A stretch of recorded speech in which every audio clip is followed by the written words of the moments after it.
Hello दोस्तों, स्वागत है आपका हमारे चैनल में एक और नए वीडियो के साथ। तो जलदायु विभाग भर्ती 2026 का नोटिफिकेशन आ गया है। इसमें कौन कौन से कैंडिडेट भाग ले सकते हैं, क्या क्या क्वालिफ़िकेशन रहने वाला है, क्या एज रहने वाली है और कौन कौन सी पोस्ट रहने वाली है, तो उस पर हम बात करेंगे। तो वीडियो में बने रहिए अंत तक। तो जलदायु विभाग वैकेंसी 2026 का ओवरव्यू हमारे सामने है। Public health engineering department PHED की तरफ से ये है नोटिफिकेशन जारी किया गया है। और पोस्ट का नाम देखते हैं तो इसमें वेरियस पोस्ट हैं, जैसे उच्च तकनीकी पद की पोस्ट हैं, तकनीकी पद की पोस्ट हैं, गैर तकनीकी पद की पोस्ट हैं। तो इसमें बहुत सारी पोस्ट हैं। जैसे नंबर ऑफ़ वैकेंसी की बात करें तो 25,000 प्लस पोस्ट की यह वैकेंसी है। ये बात करें सैलरी की तो इसमें सैलरी 18,000 से लेके 70,000 पर मंथ तक सैलरी रहने वाली है। और इस भर्ती में आपको ऑनलाइन फॉर्म भरना होगा, ऑनलाइन आवेदन करना होगा। ऑफलाइन फॉर्म नहीं है, ये ऑनलाइन फॉर्म है। तो अभी हम बात करने वाले हैं जैसे इसकी आवेदन शुल्क क्या रहने वाली है, जलदायु विभाग की आवेदन शुल्क क्या रहने वाली है। तो सामान्य वर्ग है या क्रीमी लेयर श्रेणी की है, OBC MBC की है तो उसके 600 रुपये रहने वाली है। नॉन क्रीमी लेयर श्रेणी की है, OBC MBC EWS की, उनके 400 रहने वाली है। और समस्त विशेष योग्यजन और राज्य के SC ST के आवेदन हेतु 400 रुपये शुल्क रहने वाला है। तो मतलब जिनको आरक्षण प्राप्त है उनकी फ़ीस 400 रखी गई है, उनको 400 रुपये का पेमेंट करना होगा। जिनको आरक्षण नहीं है उनके लिए 600 रुपये फ़ीस रखी गई है, उनको फॉर्म अप्लाई करते समय 600 रुपये भरनी होगी।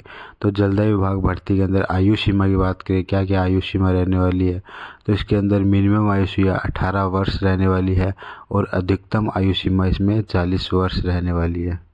और इसके अंदर आयु की गणना 1 जनवरी 2026 के तहत की जाएगी, यानी इसकी 18 से कम नहीं होनी चाहिए और 40 से ज़्यादा नहीं होनी चाहिए 1 जनवरी 2026 के अनुसार।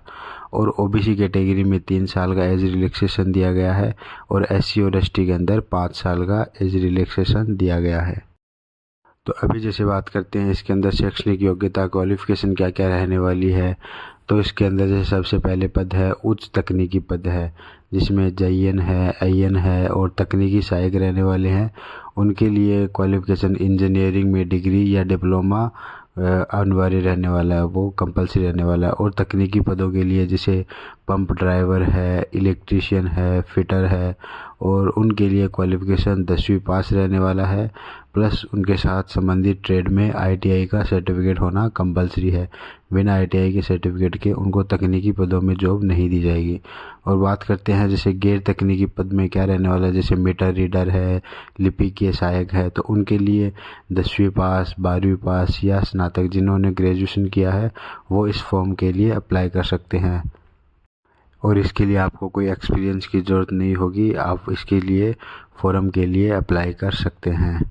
तो अभी जैसे बात करते हैं हम इसके सैलरी क्या रहने वाली है जलदायु विभाग में। तो इसकी सैलरी 18,000 रुपये से लेकर 70,000 रुपये तक रहने वाली है। उसमें गवर्नमेंट के दिए जाने वाले अलाउंस भी रहने वाले हैं, जो भी गवर्नमेंट के द्वारा अलाउंस दिए जाते हैं।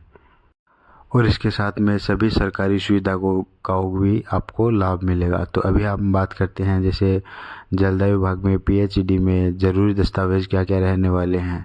तो सबसे पहले जैसे पहचान पत्र, जिसमें आधार कार्ड, पैन कार्ड या ड्राइविंग लाइसेंस है, जो इम्पोर्टेंट डॉक्यूमेंट्स है वो आपका रहने वाला है। इसके साथ में शैक्षणिक प्रमाण पत्र जैसे 10वीं की मार्कशीट, 12वीं की मार्कशीट, या आप UG कर रखा या किसी डिग्री, आपके पास डिग्री का डिप्लोमा है तो वो भी आप इसमें अप्लाई कर सकते हैं।